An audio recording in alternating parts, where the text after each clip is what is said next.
Esta guerra que tienen Ucrania y Rusia ya cumplió un año, ya está un poco más de un año. Dicen algunos que pudiera durar muchos años. Las guerras siempre han existido. Guerras grandes, medianas, chicas. Israel y Palestina, ¿cuántos años tienen en guerra?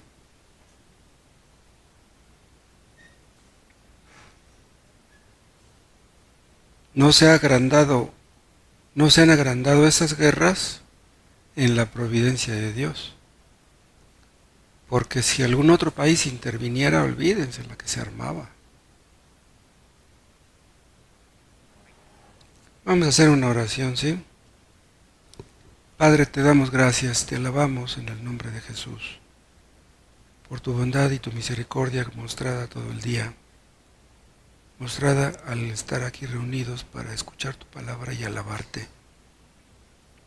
Vamos a exponer tu palabra y pedimos tu ayuda, sin la cual nadie puede hacer algo.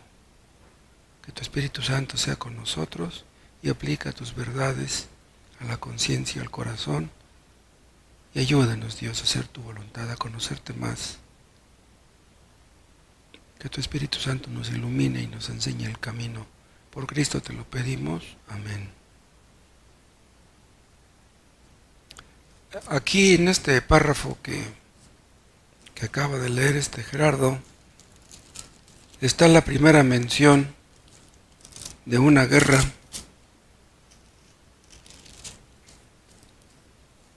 Abraham fue a la guerra y venció.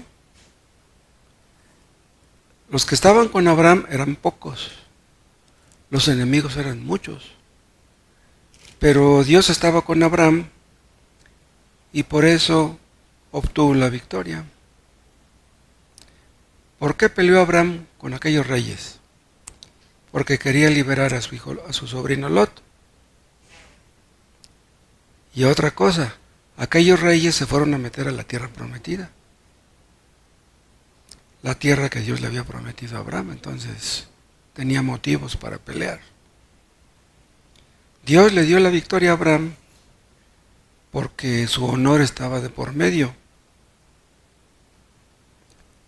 ¿De dónde nacen las guerras? De la codicia, de la soberbia, de la envidia, de la maldad.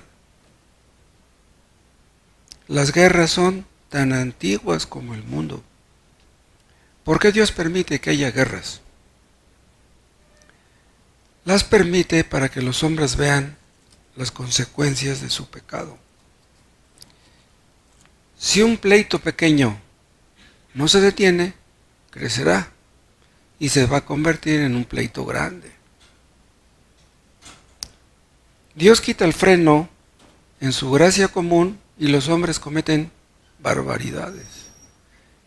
Cuando eso sucede podemos ver la verdadera cara del pecado. ¿Saben ustedes cuándo podemos ver la verdadera cara del pecado? Cuando un marido le pega a su esposa. La esposa enojada le pide el divorcio a su marido y ya el marido puede ver la verdadera cara del pecado. En un pleito ustedes ven el odio, el rencor, la violencia, la ira. Dios habla a través de estas cosas. Dios habla de muchas maneras, acuérdense de este tema. Dios habla a través de las guerras, pero el hombre no entiende. ¿Saben cuántas personas murieron en la Segunda Guerra Mundial? 70 millones. De todos los países involucrados, 70 millones de personas. En Hiroshima y Nagasaki, en esas dos ciudades nada más murieron 400,000 personas. Ustedes conocen ese texto de 1 de Timoteo 2, donde dice que debemos orar por nuestros gobernantes. ¿Se acuerdan? ¿Para qué debemos orar por nuestros gobernantes? Dice Pablo, para que vivamos quieta y reposadamente. O sea, para que vivamos en paz. nos conviene vivir en paz. ¿Por qué nos conviene? Porque viviendo en paz tenemos la oportunidad de evangelizar. Pero ¿podríamos asegurar que nos conviene más la paz que la guerra? ¿Nos conviene más? Acuérdense, hermanos, que la gran comisión no es una opción, es una orden. Pero si no cumplimos con la gran comisión en medio de la paz, Dios puede mandarnos una guerra para avivarnos. Hablábamos del avivamiento el domingo pasado. Pues si Dios puede usar una guerra para avivarnos, pues la usará. En la iglesia primitiva, el evangelio fue predicado en medio de un ambiente hostil, nada parecido al de ahora. Era un ambiente hostil en sentido político y también religioso. Pero vean, a pesar de toda la hostilidad que había, el evangelio se propagó rápidamente. Si Pablo nos dice que debemos orar por nuestros gobernantes, quiere decir que Dios tiene influencia sobre los gobernantes, sobre su mente, sobre su corazón. Por eso oramos. Entonces, si Dios quiere, tendremos paz. Pero si no lo quiere, pues nos la quitará. Un problema de la paz es que en medio de ella podemos relajarnos y caer en la mundanalidad, en la tibieza, en la indiferencia. Nos atrae mucho la feria de las vanidades, ¿sí o no? Las cosas de este mundo son atractivas. Y si las cosas de este mundo nos atraen y la gran comisión no se lleva a cabo, Dios no está contento. Nosotros tenemos un programa de radio. Tenemos 2 misiones, pero pues ¿eso qué? Si nos relajamos, si caemos en la mundanalidad, caemos en la tibieza, en la indiferencia, olvídense, pudiera estar el peligro cerca. ¿Saben qué hacen las guerras? Avivan las iglesias cristianas o las apagan. Es lo que pasó en Alemania con la iglesia luterana. Aunque no podemos decir que la iglesia luterana sea una iglesia cristiana verdadera, es reconocida como una iglesia cristiana. Hitler acabó con la iglesia luterana, la absorbió. Ya después de que terminó la Segunda Guerra Mundial, pues la iglesia luterana siguió existiendo. Bueno, pues hasta la fecha existe. Pero como si no existiera. Después de la Segunda Guerra Mundial, se cerró medio mundo para el evangelismo. Fue en la época de la Guerra Fría. En esa época, casi todo Asia estaba cerrado para el evangelismo. Pero Dios quiere que evangelicemos. Si vivimos en paz, ¿podríamos decir que merecemos vivir en paz? Dios quiere que disfrutemos egoístamente de la paz.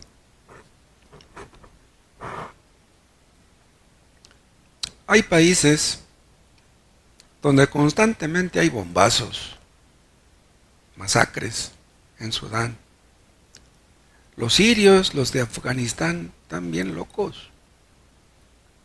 Los kurdos, los chiitas, seguidos se pelean y matan a 80 y a machetazos y olvídense.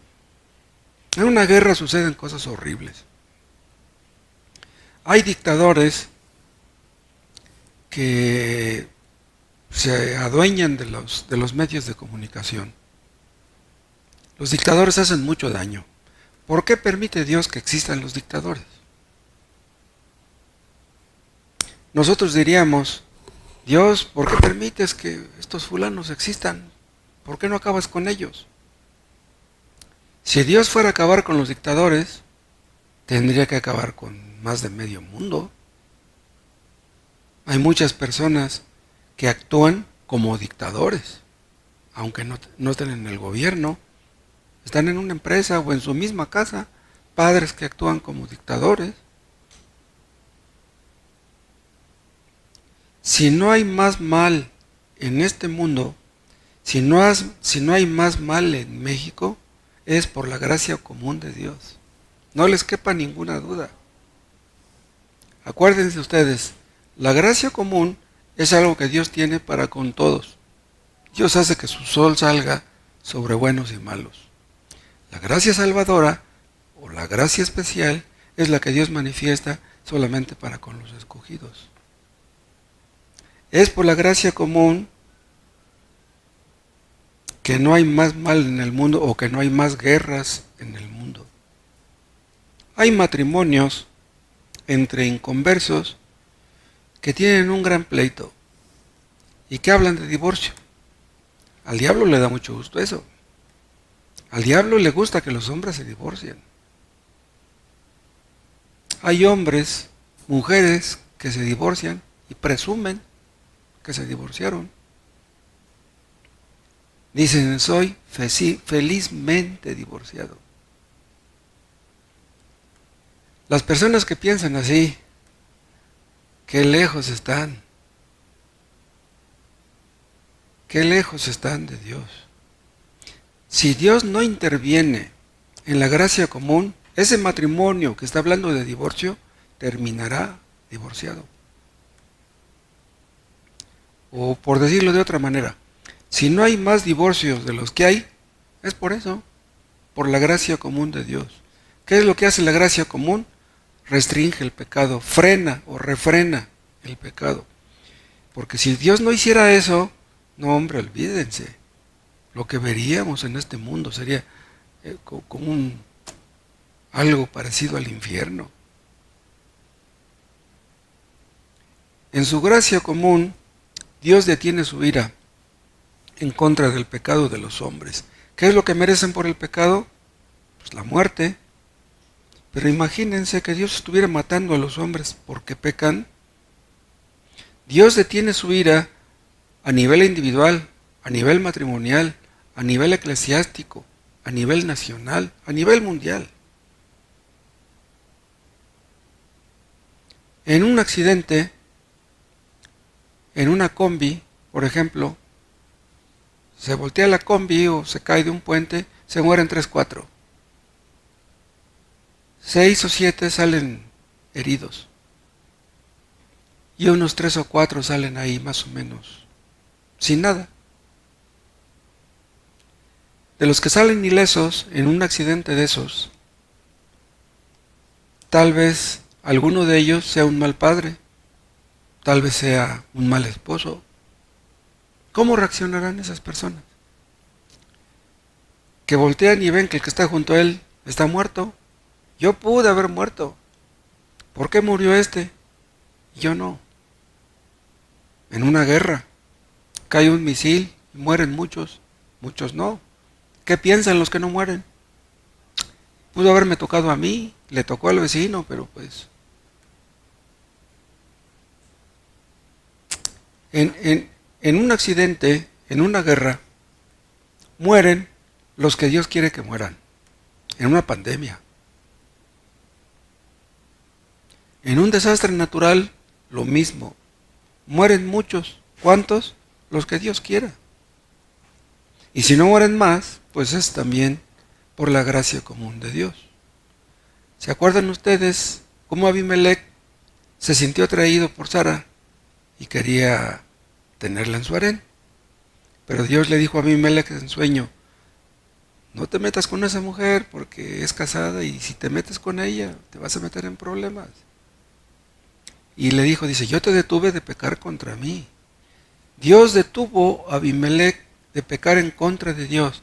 ¿Qué hubiera sucedido si Abimelech se hubiera enredado con Sara? Olvídense lo que hubiera ocurrido. Todo por la mentira de Abraham. Vean ustedes cómo Dios corrigió ese error de Abraham. Ahí Abraham falló feo. Pero Dios lo ayudó, porque si no, ¿cómo hubiera terminado el asunto? Vean ustedes aquí mismo en Génesis, pero en el, en el capítulo 6,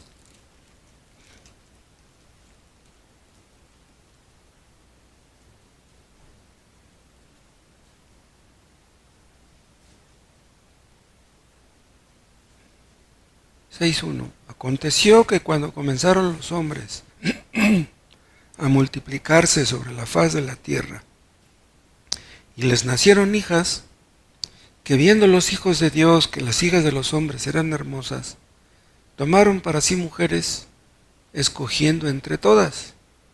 Y dijo Jehová: no contenderá mi espíritu con el hombre para siempre, porque ciertamente él es carne, mas serán sus días 120 años. Dice, no voy a estar peleando con los hombres.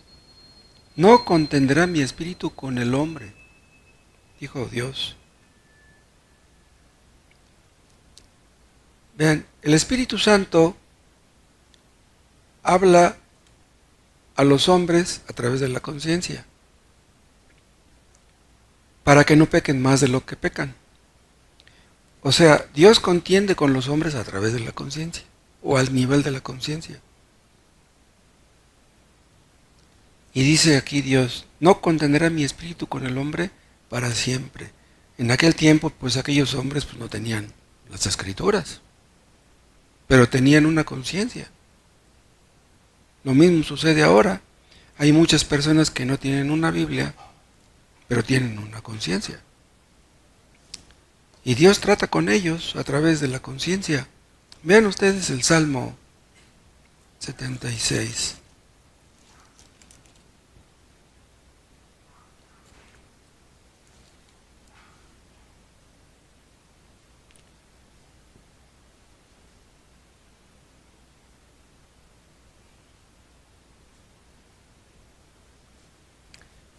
(76, 9).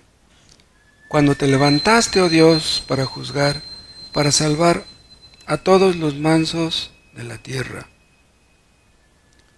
Ciertamente la ira del hombre te alabará. Aquí no habla de los mansos, aquí habla de los otros. Al final del 9 habla de cómo Dios libra a los mansos. Pero en el 10 dice, ciertamente la ira del hombre te alabará. Tú reprimirás el resto de las iras. O sea, Dios reprime algunas iras, no todas. Mantiene ciertas iras les pone un límite para que no rebasen ese límite. Dice, tú reprimirás el resto de las iras. O sea que si hay una ira que le trae gloria a Dios, esa Dios la permite que salga, que aflore, que se manifieste, que haga daño. Y esa ira hará que Dios sea alabado. Por eso dice, ciertamente la ira del hombre te alabará. O podríamos traducirlo de esta manera, ciertamente la ira del hombre te dará gloria. ¿Sí? Tú reprimirás el resto de las iras. O sea que si a Dios no le conviene que una cierta ira se manifieste, Dios la reprimirá. Entonces, si Dios permite que un hombre se llene de ira y que destruya y que haga daño, eso será para su gloria. Dios puede frustrar a los iracundos cuando le parece conveniente. Hitler tenía la intención de dominar el mundo, lo hubiera hecho, estuvo muy cerca de hacerlo, pero Dios lo detuvo, Dios no permitió aquello. ¿Saben qué pasó cuando Alemania fue vencida? Que todas las iglesias cristianas del mundo hicieron cultos de alabanza. Todos estaban bien felices de que Dios le había quitado la vida a Hitler y que le había dado la victoria a los aliados. ¿Cómo ven? Dios reprimió, cuando le pareció conveniente, la ira de Hitler. Permitió que se manifestara algunos años. ¿Saben cuánto duró la Segunda Guerra Mundial? Empezó en el 39 y acabó en el 45, casi 6 años. Vean Isaías,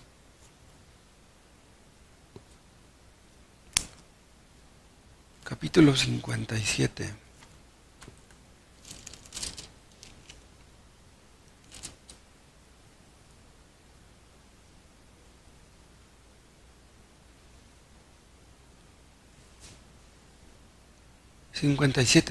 Pero los impíos son como el mar en tempestad, que no puede estarse quieto y sus aguas arrojan cieno y lodo. No hay paz, dijo mi Dios, para los impíos. Una persona que vive en pecado, una persona que odia a Dios, no puede tener paz. Podrá tener muchas cosas, pero paz no. El pecado siempre produce una tormenta interna. Mientras más peca un hombre, más grande es esa tormenta. Hay personas que si ustedes platican con ellas, se ve que traen los demonios adentro. Personas bien susceptibles, bien quisquillosas, que nomás al menor pretexto tiran el golpe. Dios es lento para la ira y por eso tiene paciencia con los pecadores. Los pecadores pecan y se burlan y no sufren las consecuencias de su pecado por un tiempo. Pero Dios sabe cuántos pecados cometerá una persona antes de que Dios le quite la vida. Dios sabe lo que hay en el corazón de cada persona. Dios nos conoce. Algo nos conocemos nosotros. Hermanos, ¿qué seríamos capaces de hacer si Dios nos abandonara un ratito? Si Dios no nos sostuviera. Si Dios no nos librara. Dios sabe lo que hay en el corazón. Judas Iscariote era codicioso. Y eso lo sabía muy bien Cristo. A pesar de que era un codicioso, lo puso en la tesorería. ¿A dónde puede conducir un solo pecado dominante? ¿A dónde puede conducir a una persona? Cualquier pecado que sea. El pecado dominante de Judas Iscariote era la codicia. Cristo lo soltó un ratito. Y ya saben ustedes lo que ocurrió. Judas amaba a Cristo. ¿Sí? Humanamente hablando, Judas Iscariote amaba a Cristo. Pero amaba más al dinero y por eso hizo lo que hizo. Qué terrible es el poder del pecado. ¿Por qué no ha habido una tercera guerra mundial? ¿Saben ustedes por qué? Porque Dios ha querido salvar a muchos. Porque la gran comisión no se ha completado todavía. Los hombres pecan y pecan. Y como Dios no los castiga, se endurecen, se burlan. Y Dios los bendice. Hagan lo que hagan, Dios los bendice. Pero ellos se endurecen. La gracia común hace que la deuda del pecador vaya creciendo día con día. La gracia común es temporal. La gracia salvadora es para siempre. La gracia común hace que la deuda vaya creciendo cada día. La gracia salvadora pagó toda nuestra deuda. Pero la gracia común es una deuda que el hombre tendrá que pagar un día. Dios les va a pasar la factura a todas esas personas. La gracia común mejora las circunstancias del hombre, las comodidades, los lujos. Mejoran las circunstancias de los hombres, pero desgraciadamente por dentro esas personas van empeorando. Los lujos, las comodidades, las riquezas no mejoran a nadie. En lugar de hacerles bien a las personas, les hacen mal. La gracia salvadora, la gracia especial, va transformando a los creyentes día con día, sea a través de la pobreza, sea a través de la enfermedad, de las necesidades.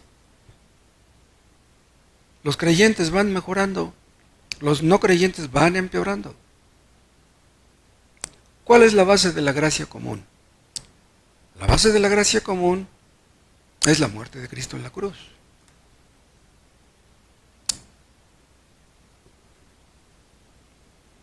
Perdón, estoy equivocado. La base de la gracia salvadora. La base de la gracia salvadora es lo que Cristo hizo en la cruz. ¿Sí? Pero ¿cuál es la base de la gracia común? La base de la gracia común no es lo que Cristo hizo en la cruz.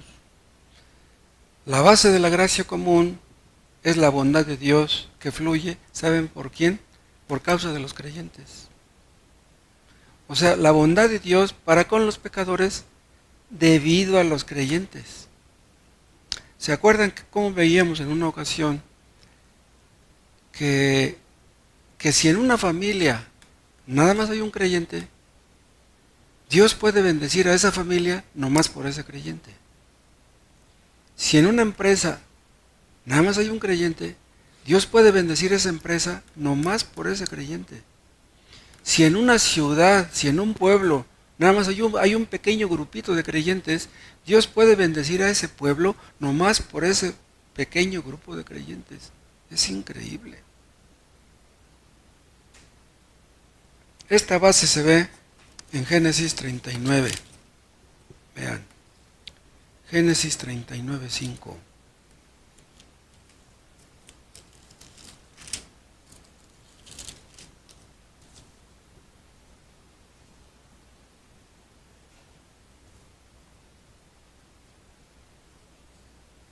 Génesis 39, 4. Así halló José gracia en sus ojos, en los ojos de Potifar, y le servía. ¿Por qué José halló gracia en los ojos de Potifar? Porque halló gracia en los ojos de Dios. ¿Me explico? Y él le hizo mayordomo de su casa y entregó en su poder todo lo que tenía. Vean, esto ocurrió en la providencia de Dios. O sea, Dios tenía que cumplir los sueños que le había dado José.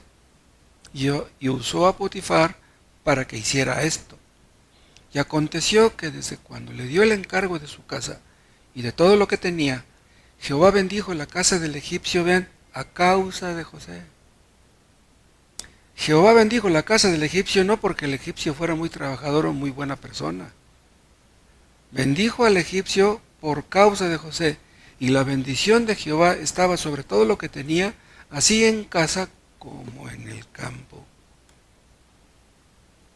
Entonces, ahí pueden ver que la gracia común fluye de la bondad de Dios, pero fluye por causa de los creyentes.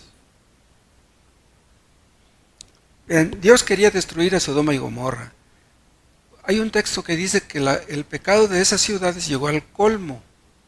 Entonces Dios quería destruirlas, pero no las destruyó hasta que Lot saliera de Sodoma y Gomorra. ¿Se acuerdan que Abraham estaba intercediendo por la ciudad del Señor? No habrá 20 allí justos, vas a destruir si hay 20. Dice, no, si hay 20 no la destruye. Dice, ¿y si hay 10? Pues no había ni siquiera 10, no había ni siquiera 5. El único justo ahí era Lot. Si hubiera habido más justos ahí en Sodoma, Dios hubiera librado de la destrucción a esas ciudades. La gracia común aumenta o disminuye según la presencia de creyentes en X ciudad. Es increíble cómo Dios ama a los creyentes y mueve todos los hilos para bendecir a los creyentes, para beneficio de los creyentes, para beneficio de cualquier tipo, pensando en qué, en que esos creyentes cumplan con la gran comisión. Hermanos, si Dios nos bendice, si estamos sanos, es porque queremos, porque se supone que debemos cumplir con la gran comisión. Un día me decía Fausto, dice, pastor, antes, yo no quería servir a Dios, aunque estaba sano. Dice, ¿y ahora qué quiero? Dice, pues ya no puedo porque ya no estoy sano.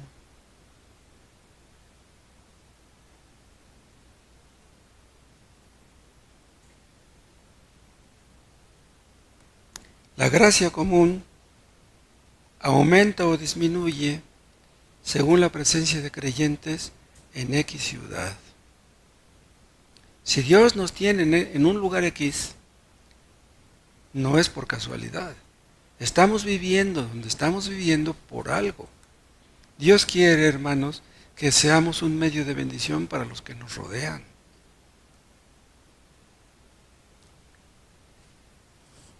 Abraham estaba intercediendo por Lot.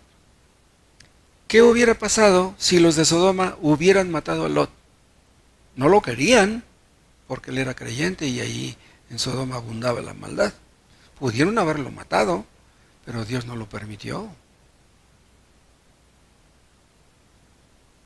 El Evangelio es un medio de gracia que frena el pecado. En ese sentido, la iglesia es sal y es luz. La sal evita la pudrición, la contaminación. Y la luz restringe las tinieblas. La luz en las tinieblas permanece, ¿cómo dice? La luz en las tinieblas, ¿qué? Resplandece. Vean, Lot era poca sal. Lot era poca luz, pero era sal y era luz. Entonces, de eso se trata que nosotros estemos aquí en esta ciudad. Las tinieblas envuelven a Ciudad Neza. Y si nosotros tenemos un poco de luz, que Dios nos libre de que esa luz se apague. Al contrario, como yo decía el domingo, Señor, haciendo eco de la oración de Habacuc, aviva tu obra en medio de estos tiempos. En medio de estos tiempos caóticos, y no me refiero a Ciudad Neza, sino a México, están sucediendo cosas horribles en México. La capacidad de asombro ya se perdió. No, pues que en lo que va del año ya ha habido 12,000 muertos, 12,000 muertes dolosas. Digo, ¿qué? En lo que va del año, pero ¿cómo? La ley de Dios escrita en el corazón, o sea, no la ley de Dios escrita aquí, la ley de Dios escrita en el corazón es lo que frena el pecado. Dice Dios, no para siempre contenderé con el hombre. Dios contiende con los hombres y les muestra su pecado, pero llega el momento que los hombres, a pesar de que escuchan, a pesar de que leen, de que reciben invitaciones y dicen que no y que no, se van endureciendo, hasta que llega el momento que dice, ya déjenlos, basta, ya no les digan nada. ¿No quieres saber nada de Dios? Ok. Dios no quiere saber nada de ti. Hay de aquellos que tienen bendiciones, que tienen privilegios, que tienen padres cristianos, que oran por ellos, que les ayudan, que los aman, y aún así no quieren saber de Dios. El gobierno humano, acuérdense ustedes, es un medio de gracia común. El gobierno existe en la providencia de Dios para frenar el mal, para castigar al malo. Aunque aquí en México, en lugar de castigarlos, les dan abrazos. Pero esa gracia común que viene por medio del gobierno se va a acabar un día. ¿Saben cuándo? En la época del anticristo. El anticristo va a acabar con eso. Vean, primera a los Tesalonicenses, capítulo 2.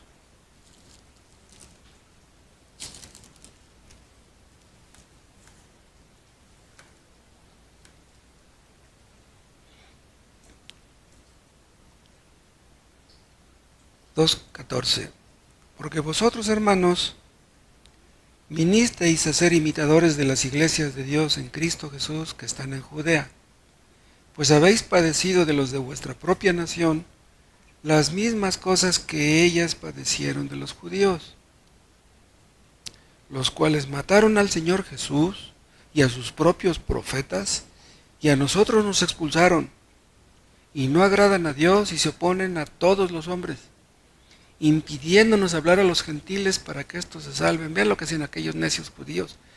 Ni ellos querían ser salvos, ni querían que los gentiles lo fueran. Impidiéndonos hablar a los gentiles para que estos se salven. Y dice, Así colman ellos siempre la medida de sus pecados, pues vino sobre ellos la ira hasta el extremo, la ira de Dios. Si hay algo que Dios odia, es que alguien estorbe que se les hable del Evangelio a los demás. Los que hacen eso, dice, colman la medida de sus pecados. Dios no puede soportar eso. Dios ha predeterminado el límite del pecado del hombre. La gracia común de Dios tiene un límite. Todas las tarjetas de crédito tienen un límite. Israel gastó su límite, gastó su crédito más bien. Y Dios les pasó la factura en el año 70. Los judíos se enorgullecían de su templo en Jerusalén y de la ciudad santa. Pero qué tal que Dios les mandó a Tito y a los romanos y todo aquello lo destruyeron. Dice Flavio Josefo que murieron, ¿cuántas millones de personas? Ya ni me acuerdo.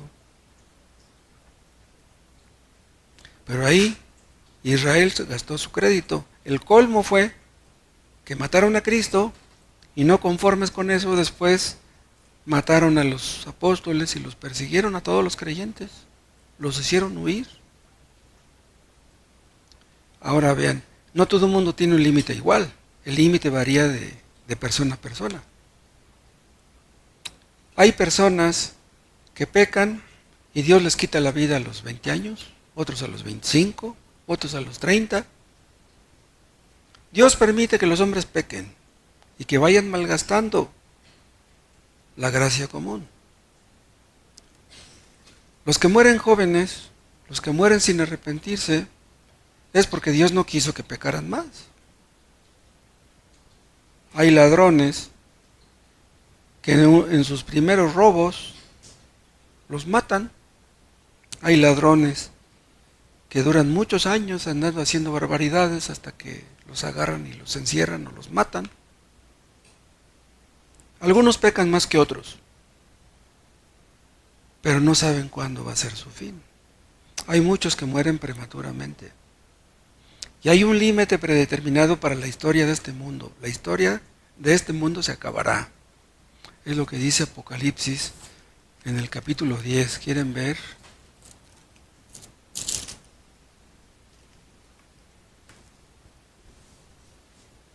Apocalipsis 10.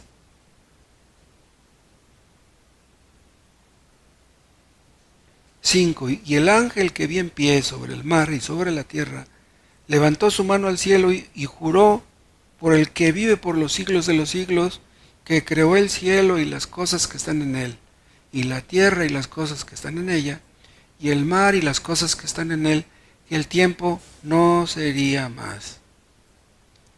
Va a llegar el tiempo en que el tiempo se acabará. El tiempo tiene un límite. Y luego dice en el 7, sino que en los días de la voz del séptimo ángel, cuando él comience a tocar la trompeta, el misterio de Dios se consumará, como él lo anunció a sus siervos los profetas. El misterio de Dios se consumará y nuestros ojos lo verán.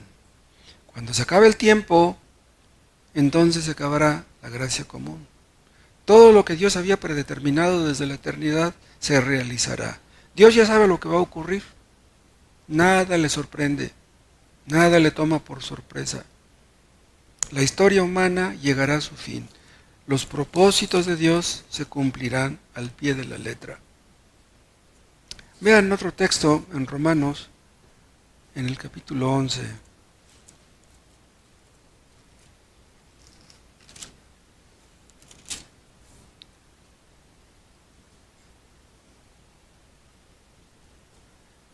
Romanos 11, 25. Porque no quiero, hermanos, que ignoréis este misterio, para que no seáis arrogantes en cuanto a vosotros mismos, que ha acontecido a Israel endurecimiento en parte, hasta que haya entrado la plenitud de los gentiles. Vean, hasta que haya entrado la plenitud de los gentiles. Quiere decir que el día que el último de los gentiles sea salvo, entonces vendrá el fin. Hay un número fijo en la mente de Dios de gentiles que tienen que ser salvos.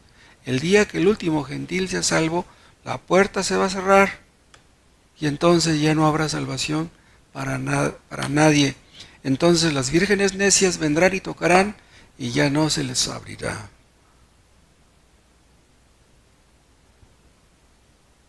Muchos dicen que el cristianismo ha fracasado. Nosotros estamos aquí y somos muy poca luz y somos muy poca sal. Si alguien nos conoce y es muy estricto en juzgarnos, pudiera pensar que ni cristianos parecemos, pero no han visto el final de la película. A fin de cuentas, hermanos, Dios será glorificado en la Iglesia Bautista de la Gracia. Dios no nos trajo aquí de balde. Yo les aseguro que Dios hará con nosotros grandes cosas aún. Si no en nuestros tiempos, en los tiempos de nuestros hijos. Pero sus promesas se cumplirán, sus amenazas se cumplirán. Entonces entenderemos por qué Dios tiene tanta paciencia. Todos los muertos van a resucitar. Unos irán al cielo, otros al infierno. Nuestros ojos lo verán. Nosotros veremos eso. Aunque hayamos muerto, nosotros veremos eso. Entonces entenderemos bien por qué Dios hizo lo que hizo. Entonces el misterio dejará de ser un misterio. Entonces vamos a entender muy bien por qué Dios nos creó. Ahora gemimos, pero entonces, como dice Pablo en Corintios, lo mortal será revestido de inmortalidad. Entonces vamos a entender, hermanos, que Dios nos tenía aquí en este mundo como en una escuela. Dios nos tiene aquí como en una escuela, nos está preparando para la eternidad. El día del juicio, ¿qué vamos a decirle a Dios si uno de nuestros seres queridos termina en el infierno? Se me ponen los pelos de punta, hermanos, de pensar que uno de mis hijos termina en el infierno. Todos los días oro por mis hijos, todos los días, en la mañana y en la noche. Nuestros hijos, que son inconversos, oyen hablar del infierno, pero pues les hace parecer algo incierto, algo muy vago, muy nebuloso. Pero el infierno es real. ¿Qué vamos a experimentar el día del juicio, hermanos, si escucháramos las palabras de Cristo? Venid, siervo y fiel. Venid, benditos de mi Padre. ¿Qué será escuchar esas palabras de labios de Cristo? ¿O qué será escuchar lo contrario? Apartaos de mí, malditos. Hace poquito prediqué acerca del infierno, ¿se acuerdan? Prediqué como 3, 4 veces. Y antes de subir al púlpito, yo le decía a Dios, Dios, ¿cómo voy a predicar de este tema con mi corazón tan frío? ¿Realmente me duele los que se pierden? ¿Cómo voy a hablar como jijiji, jajaja, si voy a hablar acerca del infierno? Es increíble, hermanos, que personas como nosotros vayamos un día a estar en el cielo, después de lo que hicimos. Cuán agradecidos debiéramos estar con Cristo, cuánto debiéramos amarle. Oh Padre, perdónanos nuestra falta de amor por Cristo, perdona nuestra mundanalidad, cuánto nos atraen las cosas de este mundo, y los días pasan y los hombres mueren y no tienen a Cristo. Oh Dios, haz que esta iglesia cumpla con la gran comisión, con la parte que nos corresponde. ¿Para qué nos trajiste aquí?